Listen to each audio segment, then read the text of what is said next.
Hi, it's Sarah. Today I thought I'd talk to you about Reiki and the 5 Reiki principles. This week I'm teaching Reiki 1 and I thought I would share a bit about Reiki with you. Normally I don't talk much about Reiki on this channel, which is kind of odd because this is the Reiki channel. This is of course my take on Reiki. I teach Reiki and multicultural healing and have for almost 20 years. So all of that has flavored how I experience Reiki. And because of that, it may not jibe with what you were taught or what you read online. And that's okay. If it doesn't resonate with you, no worries, just pass it on by, and I do hope you find what you're looking for. If you're new to the world of Reiki, Reiki is a healing modality that comes from Japan. The philosophy of Reiki is rooted in 5 principles, and sometimes we call those the 5 precepts as well. These principles provide guidance for healing and balancing your personal energy as well as Reiki energy. Reiki has a fascinating history, and it is a very gentle, non-invasive healing modality that works well with modern Western medicine. It doesn't replace it, but works with it. It also works with other types of energy healing. If you want to know more about Reiki, I am teaching classes, or if you would like to experience Reiki with me, I am offering long distance sessions. So I'll put my information up here if you want to check that out. People often ask me how important the Reiki precepts are to Reiki and to life in general. What are the precepts or principles of Reiki? If you want to live a happier, more fulfilling life, they are key,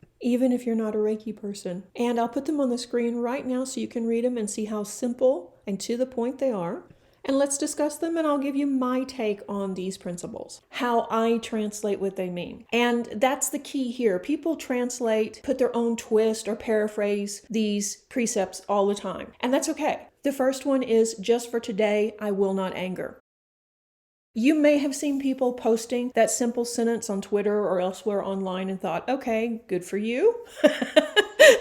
And really not understood what it meant because it sounds so simple. But for many of us, we struggle with anger. And don't get me wrong, it's normal to feel anger from time to time. Somebody cuts you off in traffic, somebody takes your parking space right out from under you, things like that. You didn't get the job you wanted, your health is not developing in the way you wanted it to. It's normal to feel angry. It is. But by practicing Reiki, we learn that as we sit with ourselves, as we meditate, as we practice Reiki, that generally most of the anger that we're feeling isn't external, it's internal and actually deeply rooted within us. This is not about suppressing emotions, I want to make that clear, but rather coming to terms with our anger and then peeling away the layers to see what the actual trigger is, or trauma, or what actually needs to be dealt with and healed. This principle aims to help you release the energy of anger that you may be carrying. It encourages you to recognize anger, and then when you feel it, make a concentrated, focused attempt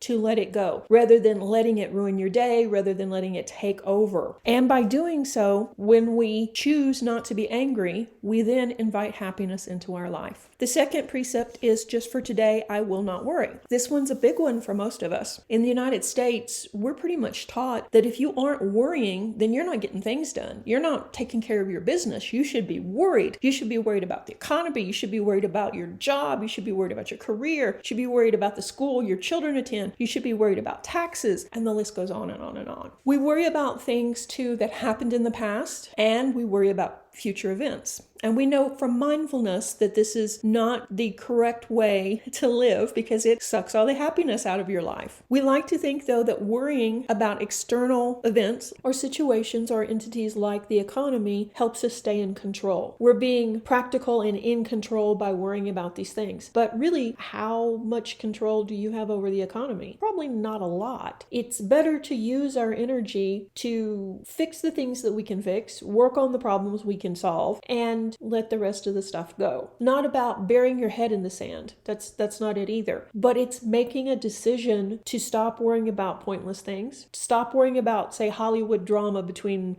actors. It really has no impact on you, doesn't affect your life. But a lot of people get invested into these things because it's easier to become invested in someone else's life than it is to take care of your own. Once again, this is about shifting your focus mindfully, taking care of the stuff that you can take take care of, and then letting the rest of the stuff go and stop worrying. And then you get your life back. If you're holding on to worry energy, thinking about future events, ruminating over the past, and worrying about something you did or didn't do, you're going to produce negative energy. Plus, remember, what we focus on is what we create. All you're doing is attracting that energy to you, event or situation to you. So if that's not the outcome that you want, then you need to release the worry. And you're not releasing it forever, and you're not ignoring your responsibilities. You're taking a day off from worry. How awesome would that be? Once we live in the present moment, life gets easier. And the third precept is, just for today, I will show gratitude. This is a reminder to express gratitude for all that you have. So often we think about what we're lacking, what we don't have, what we need, what we feel like we want or need to be happy. And because of that, we spend a lot of time chasing things. We chase the new iPhone. We chase a better job. We chase a better mate. We chase a better car. And it keeps us really occupied. But unfortunately, we don't show gratitude for what we do have. Obviously, you have the internet or you wouldn't be watching this. And I'm sure you have some other things in your life that you could show gratitude and appreciation for. There's a lot of good things in your life. It may not be perfect, no. But when we stop and we pull back from that constant chasing of things, we can see how blessed we really are. And when we see that and we turn that energy into appreciation and gratitude and recognize all the good in your life, it will help you grow more positive energy into your life, and it will attract more good things into your life. So it's a win-win to show gratitude.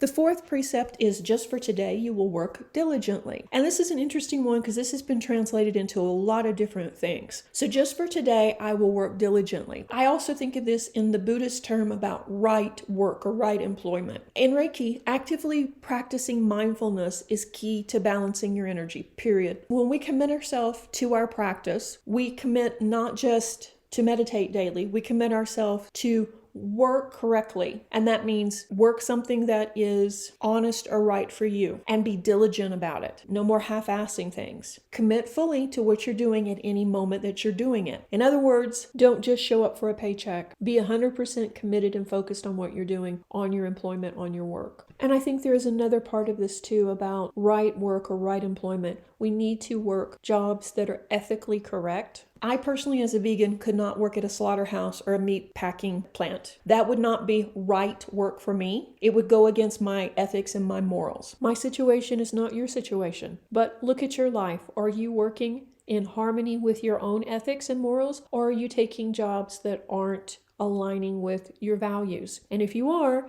it's time to change that. And the last precept is, be kind to others. And this one is often translated to, just for today, I will be kind to everyone I meet, which I like that too. And if you're working or striving to cultivate more positive energy in your life, this is one that you need to practice. You have to be kinder. You have to be gentler. You have to be mindful, and you have to appreciate every person that comes into your life. And it also includes yourself. You have to be kinder to yourself, which, you know, is essential for spiritual health. We have to be kinder and gentler, and we have to treat ourselves better, period. So this is becoming aware of self-sabotage. This is becoming aware of all the hateful, horrible things you say to yourself during the course of the day and making an effort to correct it.